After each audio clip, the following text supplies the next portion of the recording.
My brother used a metal rake to destroy my 16-year-old son's $19,000 racing dirt bike in the garage. When my dad demanded compensation, my brother laughed, saying, "It's just a toy. We're family. Drop it." What my dad did next, a tire iron in hand, left my brother backing away and the rest of us frozen.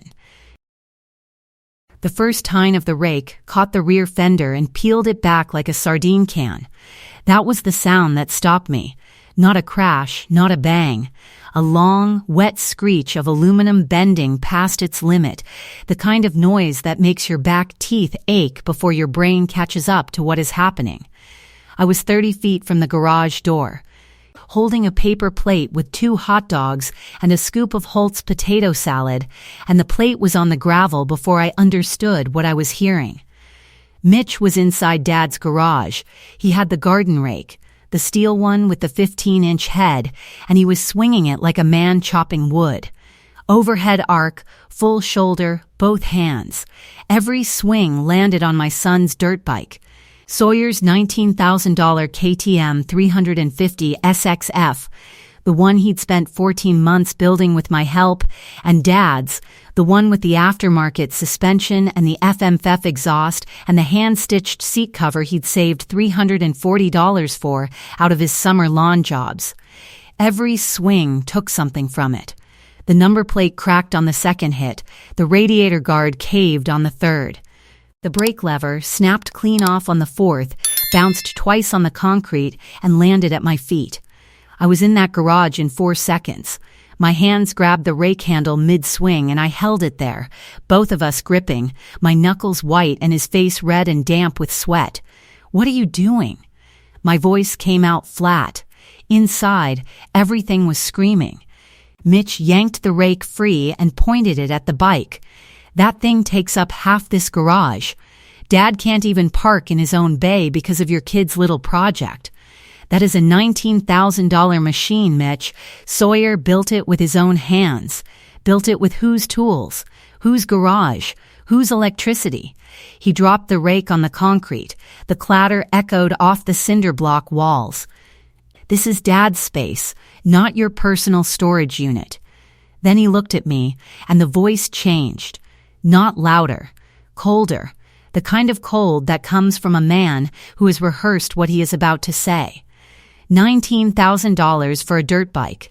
A dirt bike, Deanna. Your kid rides in circles in the mud and you act like he's training for the Olympics. Maybe if you spent less time writing reports about scratched bumpers and more time being an actual parent, your son wouldn't need a motorcycle to feel like a man. You've been using this garage like a daycare for 2 years because you can't afford a shed of your own. And Dad lets you because he feels sorry for you. He wiped his hands on his jeans. I did everyone a favor. 7 people heard that. Every word. Sawyer was standing behind me. I didn't know when he'd come in. He didn't say anything.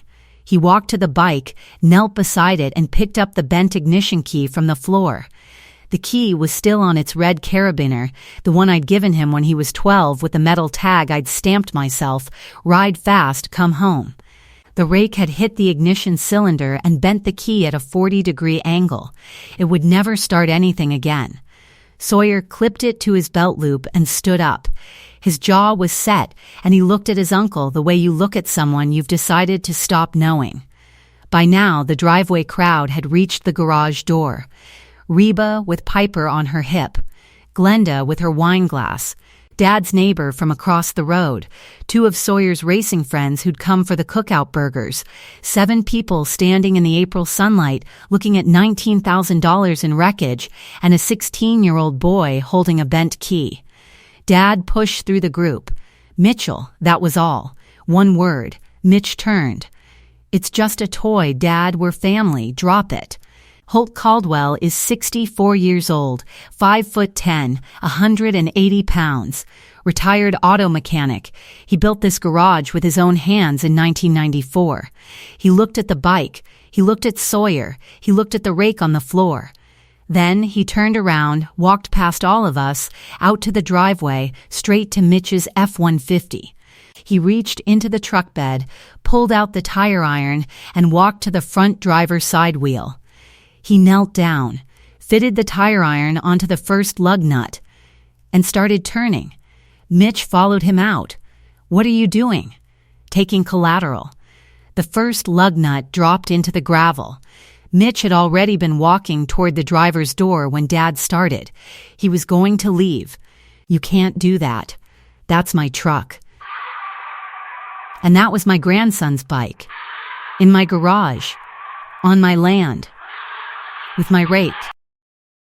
Second lug nut. "You're not driving off my property before the deputy gets here." Third lug nut.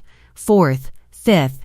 Dad set every lug nut in a coffee can on the workbench, pulled the tire free, leaned it against the garage wall in plain view and said, "You get it back when the deputy says you can leave." Mitch took a step backward, then another. His wife was watching from the garage door with her hand over her mouth. My mother was holding her wine glass at an angle that was about to spill Merlot onto her white sneakers, and she didn't notice. Nobody moved. Nobody spoke. Dad walked back inside the house without another word. I stood in that driveway for 90 seconds, staring at the wreckage through the garage door and the three-wheeled truck in front of it. Then I did what I do for a living. I went to my car, got my camera bag, came back, and started photographing. Mitch Caldwell is my older brother. He is 41 years old, a self-employed handyman who has never held a job with benefits for more than 8 months. For as long as I can remember, Mitch was the one my mother called first, fed first, forgave first. When he dropped out of trade school at 22, Glenda told the family he was finding his path. When he borrowed $4,000 from Dad for a work van and never mentioned it again, Glenda said family doesn't keep ledgers. The last time Mitch borrowed money from me was 11 months before the cookout. He showed up on a Tuesday afternoon while Sawyer was at school and said he needed $800 for Piper's school enrollment fee. "It's due Friday," he said. "Reba's check doesn't clear until next week. I'll have it back to you by the 15th. I gave him the $800. The 15th came and went. So did the month after that. When I mentioned it at Thanksgiving, he laughed and said, "You're really going to nickel and dime me over school supplies? In front of Mom?" Glenda shook her head at me from across the table. The $800 disappeared the way everything disappeared with Mitch. Quietly, permanently, I am a licensed independent insurance adjuster. I work property damage claims for 3 regional carriers. When a roof collapses, or a pipe bursts, or a tree comes through a window, I am the person who shows up with a clipboard, a camera, and a replacement cost calculator. I measure the damage. I photograph every angle. I itemize every component. I calculate what it costs to put a life back the way it was before something broke it. 11 years. It is the only job I've ever had that makes me feel like I'm standing on solid ground. Dad's garage was the place where that ground was built. Holt taught Sawyer to change oil at 9. At 12, they rebuilt a carburetor together on a Saturday morning while I sat on the workbench eating cereal and taking pictures of my son's grease-covered hands. The day I gave Sawyer the red carabiner with the stamped tag, Dad was the one who handed him the key. "Ride fast," Dad said. Sawyer grinned. "Come home, I finished." It became the thing we said before every race, not about the bike. About the 3 of us in a cinder-block garage on a Saturday, building something that ran. Mitch never set foot in that garage unless he needed a tool he didn't own. Which was often. He'd show up without calling, walk straight to the pegboard, grab Dad's torque wrench or his socket set, and leave without writing it in the borrow log Dad kept taped to the wall. Half the time the tools came back. The other half, they didn't.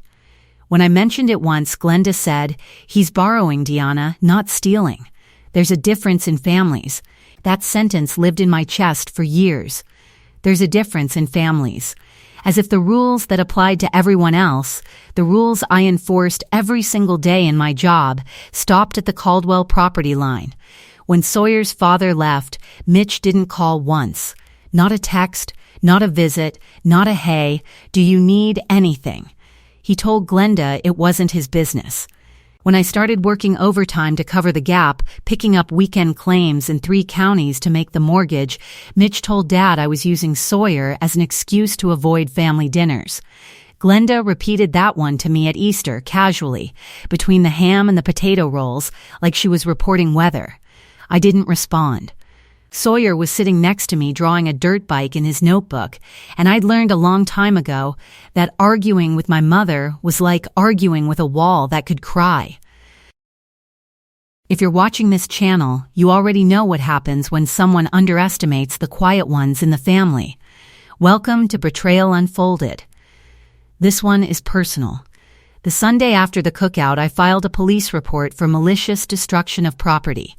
The officer, a woman named Torres with a notepad and a look that said she'd seen worse but not by much, asked me the value. I handed her the itemized loss sheet I'd built the night before. Frame damage, $4,200. Radiator and guard, $1,100. Front brake assembly, $680. Exhaust system, $1,340. Rear fender, number plate, seat cover, handlebar grips, ignition cylinder, and 14 smaller components. Total replacement cost, $19,340. She looked at the sheet. You've done this before. It's my job. Good, because this is one of the cleanest damage reports I've seen from a family dispute. Most people just say he broke my stuff. That afternoon, I called Celeste Vega. Celeste is a property damage attorney in the next county. I'd worked with her on 2 subrogation cases. She picked up on the first ring. I told her what happened. She asked 3 questions. Police report filed? This morning. Photos? 47 of them. Every angle, every component. Time-stamped? Witnesses? 7, including his own wife and daughter. Send me everything, she said, and pull your father's homeowner's claim history. Full loss run. 5 years. I almost asked her why. Then I looked at the bent key on my kitchen counter and remembered something Celeste once told me. The second claim is always the one that proves the first wasn't an accident. Monday morning, I called the carrier that held Dad's homeowner's policy. I gave them my adjuster license number and explained that my father had signed a carrier authorization naming me as his representative for claim history review only. The authorization was faxed, stamped, and returned by noon. The loss run arrived as a PDF at 4:17 p.m., 3 prior claims in 27 months. I read them at my kitchen table with a cup of coffee that went cold before I finished the second page. Claim 1, November 2023. Burglary, stolen lawnmower, leaf blower, and tool chest from the garage. $4,800 paid. Reporting party, Holt Caldwell. Witness statement provided by Mitchell Caldwell. Claim 2, February 2025. Water damage, burst pipe in the basement. $7,200 paid. Reporting party, Holt Caldwell. Signature on claim form, Holt Caldwell. Claim 3, September 2025. Accidental damage. Garage door motor failure caused door to drop onto vehicle hood. $11,400 paid. Reporting party, Holt Caldwell. Witness statement provided by Mitchell Caldwell. All 3 were filed through the carrier's online portal. Dad had given Mitch login access years earlier to help print a policy card for a contractor job, and Mitch had never stopped using it. The login IP and the contact phone on every filing matched Mitch, not Dad. 3 claims. $23,400 total. All filed within a 27-month window. I have reviewed hundreds of claim histories in my career. And I can tell you exactly what this pattern looks like from the carrier's side. It looks like a property that needs to be non-renewed. 3 claims in under 3 years triggers an automatic review. But from my side, from the side of someone who reads these files every day and knows that legitimate losses don't arrive in clusters with the same witness each time, it looked like something else entirely. It looked like someone had figured out that an elderly homeowner's policy was a low-risk target and had been making withdrawals from it the way you'd use an ATM. Mitch was either the sole witness or the sole point of contact on every single one. Dad had never mentioned any of these claims to me. When I called him that evening, he went quiet for 10 seconds. "Deanna, I didn't file any claims. Dad, there are 3 on your record, totaling $23,400.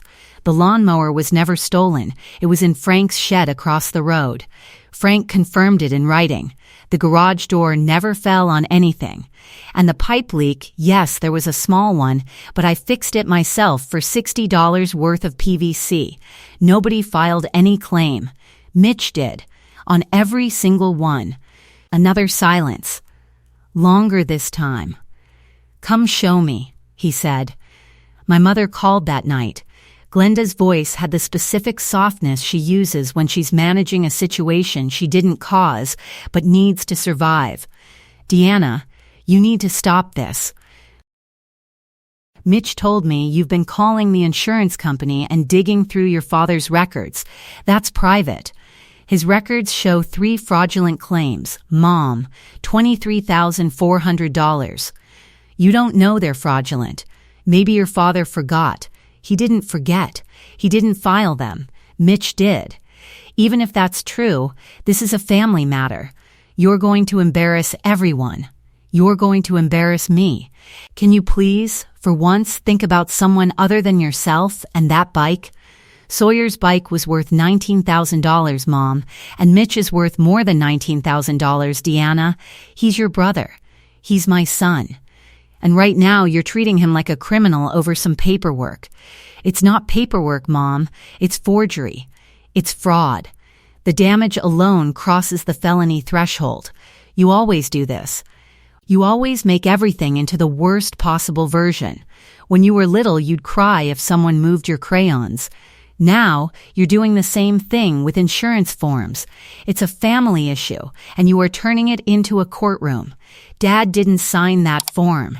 Someone forged his name while he was in the hospital. That's not a family issue. That's a crime. I'm asking you, as your mother, to stop before you destroy this family. Mitch destroyed Sawyer's bike, Mom. He destroyed Dad's insurance record. He's the one who did the destroying. She hung up. She always hangs up when the conversation stops going the direction she planned. That used to bother me. It doesn't anymore. The following Friday, I found the rest of it.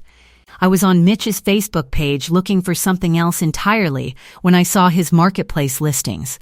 2 of them, an aftermarket Olin's rear shock absorber, $2,100, and a Hinson clutch cover, $1,700, both from Sawyer's bike. Both posted on Friday, April 25th, the day before the cookout, the day before the rake. The timestamps were there, 2:14 p.m. and 2:31 p.m. 17 hours before the first swing. I screenshotted both listings with timestamps, seller profile, item descriptions, and the visible part serial numbers before Mitch could delete them. Then I saved the screenshots to 2 locations and emailed copies to Celeste. The impulsive rage at the cookout was planned the afternoon before. Mitch had stripped the 2 most valuable aftermarket components from the bike while I was at work and Sawyer was at school. Then he showed up at the cookout and destroyed the rest with a rake so it would look like an emotional outburst, a brother losing his temper, a family argument, not a man covering his tracks after stripping $3. 800 in parts and listing them for sale before the charcoal was even lit.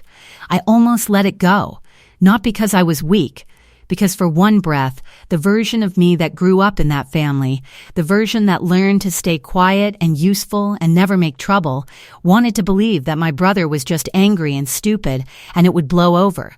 Then I looked at the date on the marketplace listing, April 25th, the day Sawyer submitted his registration for the state regional qualifier. The bike was not a toy. It was a 16-year-old boy's entry into the one thing he'd worked for since he was 12. Mitch didn't just destroy property, he destroyed a deadline. That same week, I opened the $7,200 water damage claim file again.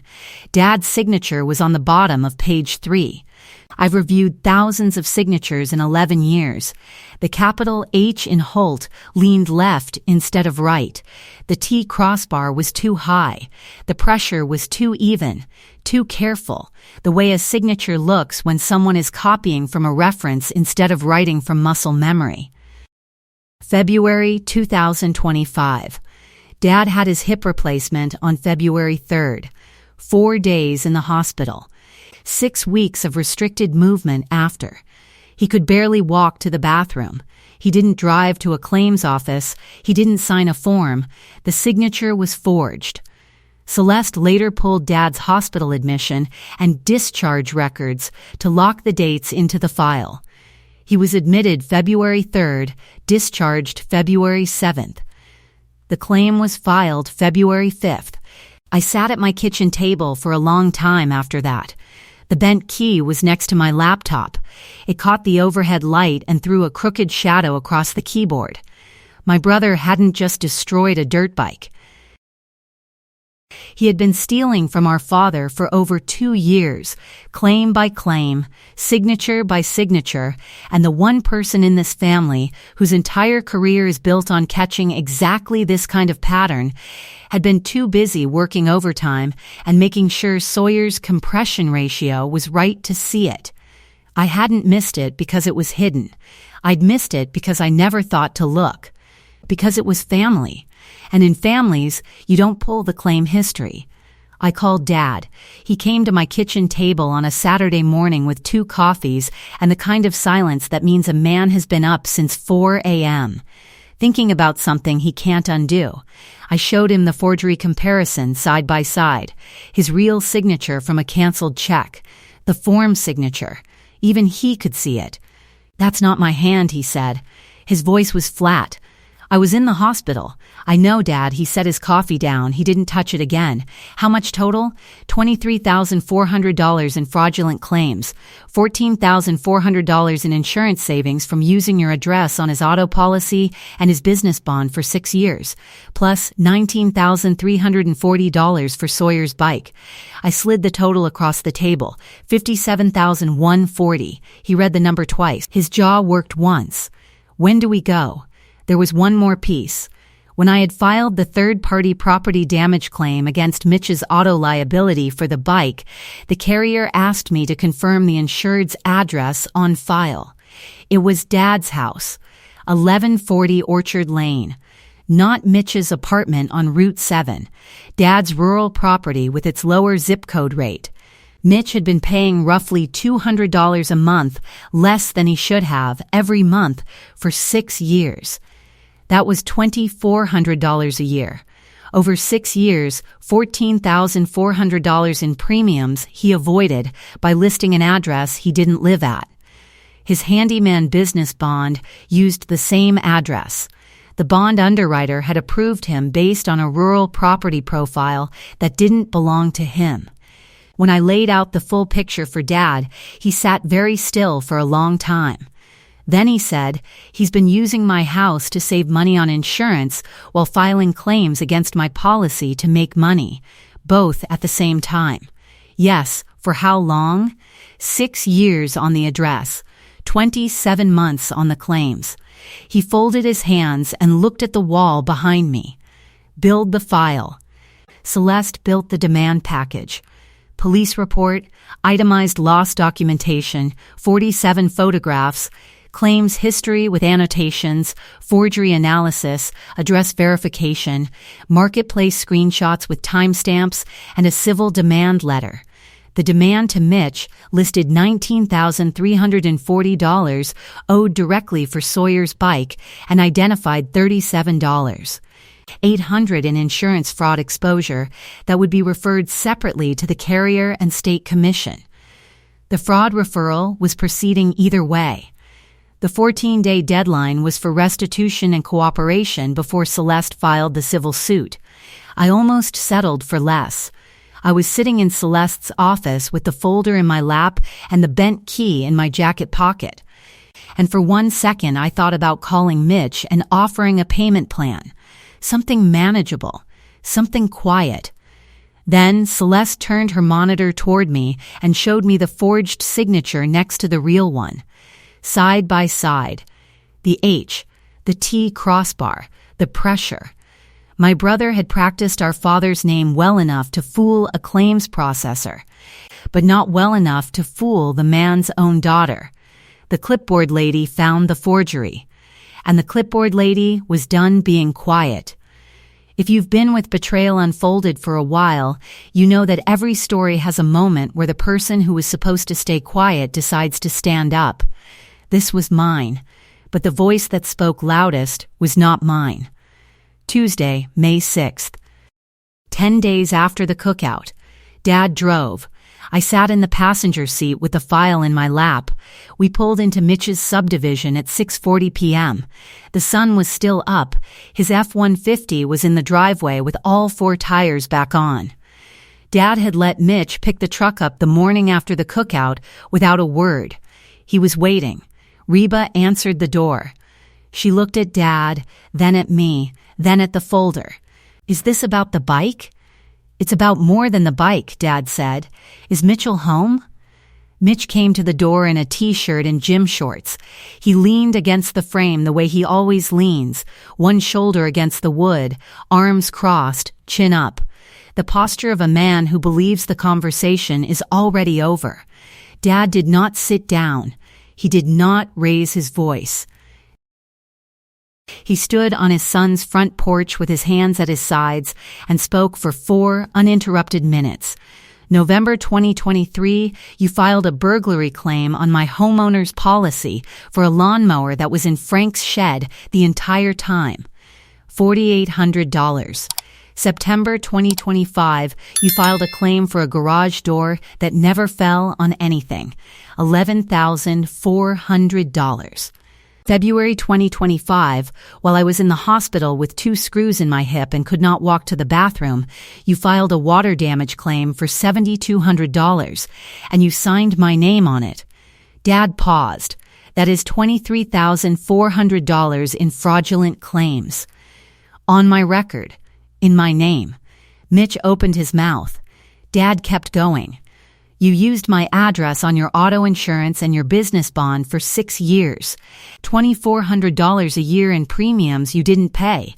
That is $14,400 in insurance fraud. You stripped 2 parts from your nephew's bike on a Friday afternoon and listed them online for $3,800 before you destroyed the rest with a rake on Saturday. That is not a man losing his temper. That is a man covering a theft." "Dad, hold on, just hold on." Mitch pushed off the doorframe, hands up, palms out. "This is Deanna's version. She's turning everything into a federal case because that's the only way she knows how to feel important. She does this. She makes everything bigger than it needs to be. The documents are not Deanna's version, Mitchell. They are your signature on my name. I saw the forgery myself. That signature looks fine.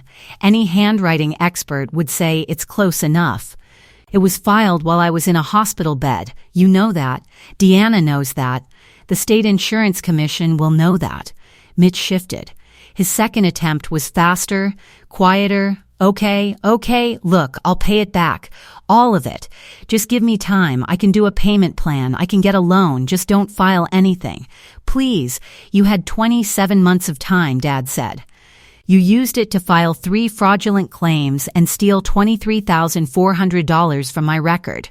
Time is over. Third attempt. Mitch's voice dropped to something that was supposed to sound wounded.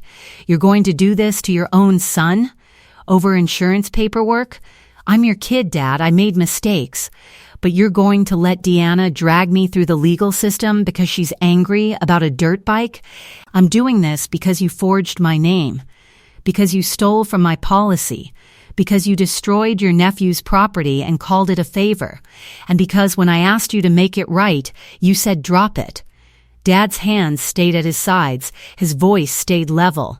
"You don't get to invoke family after everything you've done to it."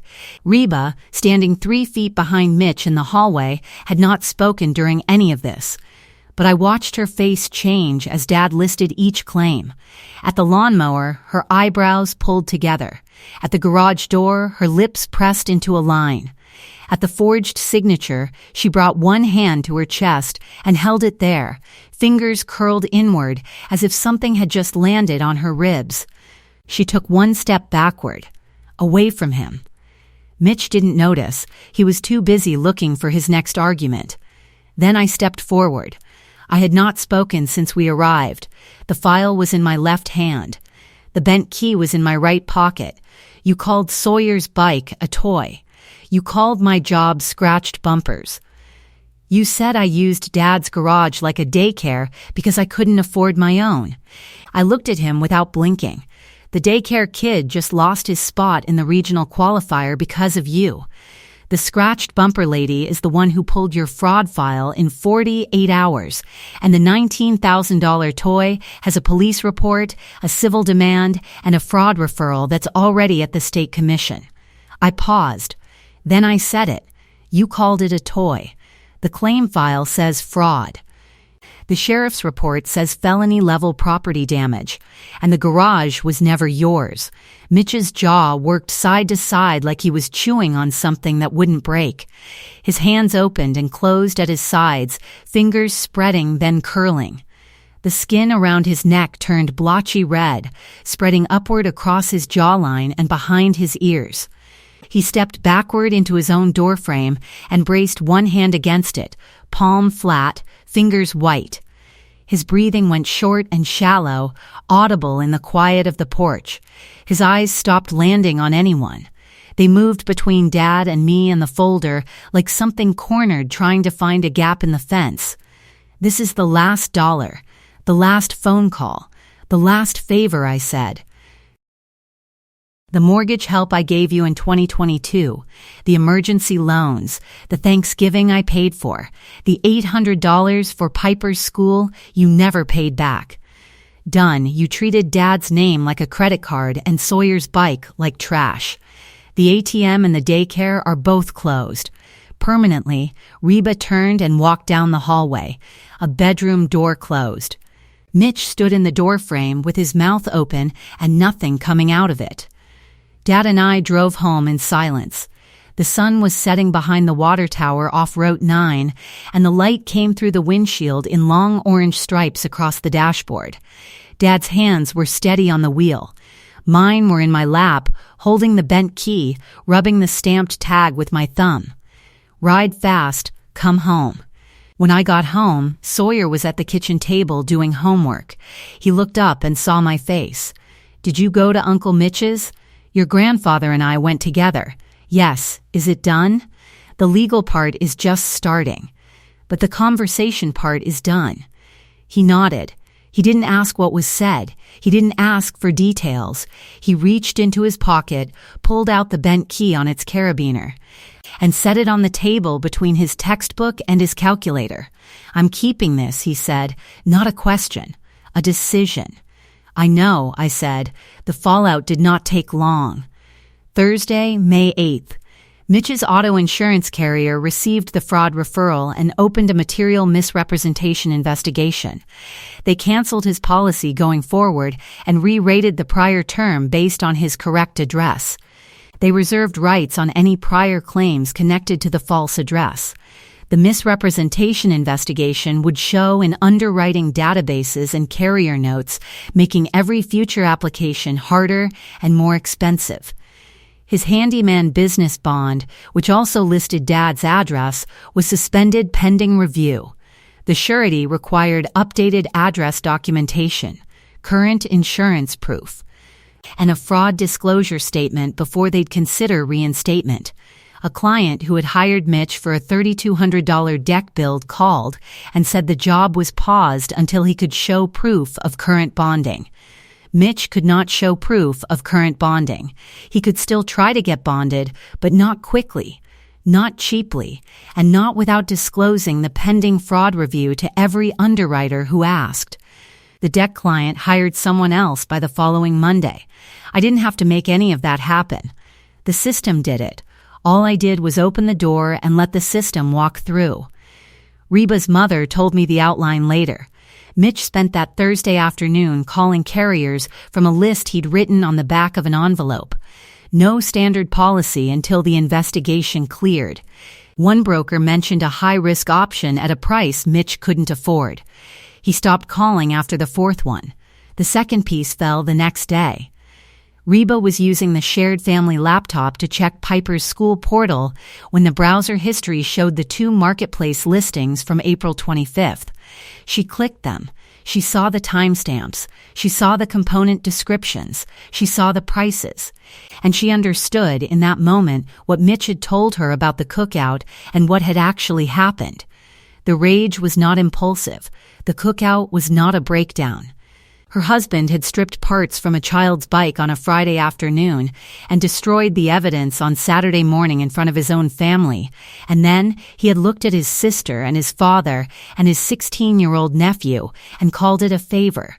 Reba packed 2 bags, one for her, one for Piper. Reba's mother told me the outline later. Reba confronted Mitch in the kitchen with the laptop open to the marketplace page. "You posted Sawyer's bike parts for sale the day before you destroyed it, Mitch. You told me you lost your temper. You told me it was an impulse. You lied to me in front of our daughter. Reba, come on, sit down. Let's talk about this. You sent Piper to your sister's house to deliver your apology because you couldn't face her yourself.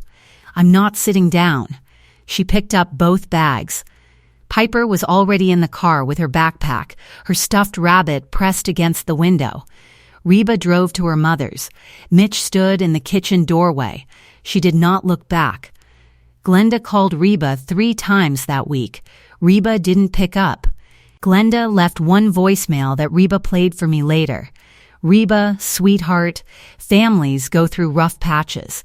Don't do anything permanent over a misunderstanding." Reba deleted it without responding.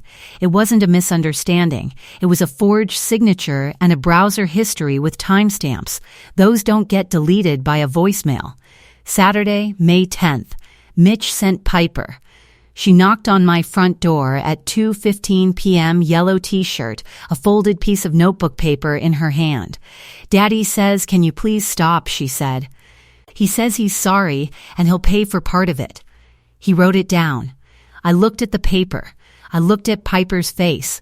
She was 10 years old, and she had been sent across town to deliver an apology that a 41-year-old man didn't have the spine to make himself. The script belonged to the adults. Piper was just the messenger. I knelt down to her eye level. "Your dad knows my number, sweetheart. Tell him to call his lawyer, not his daughter." I gave her a juice box from the fridge and called Reba's mother to come pick her up. Reba's mother arrived in 12 minutes.